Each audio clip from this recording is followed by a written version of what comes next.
మనం రంగంలోకి దింపుతా ఉన్నాం.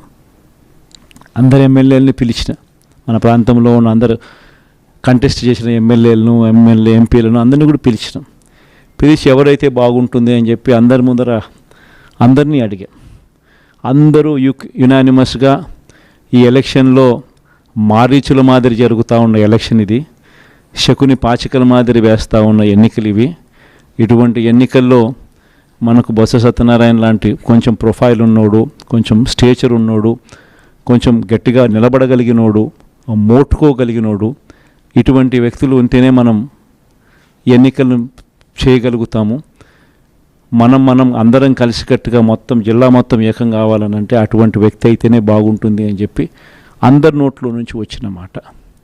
అందరి నోట్లో నుంచి వచ్చిన ఆ మాట ప్రకారము మనం కూడా నిజంగానే ఇటువంటి కష్టకాల పరిస్థితులు, ఎందుకనంటే కష్టం లేనప్పుడు అధికారంలో మనం ఉన్నప్పుడు ఎవరిని కావాలంటే వాళ్ళను పలానోడు ఎమ్మెల్సీ అంటే పలానా ఎమ్మెల్సీ అని సంతకం పెట్టేసి నేను ఇక్కడి నుంచి పంపించేసేస్తే ఆ ఎమ్మెల్సీ కింద వాళ్ళు ఎన్నికైపోయే పరిస్థితి.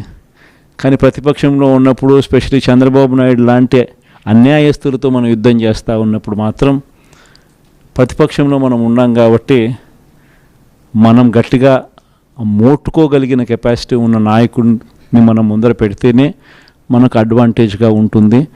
కాన్ఫిడెన్స్ నింపగలుగుతాడు, మన వాళ్ళకు కూడా తోడుగా గట్టిగా నిలబడగలుగుతాడు.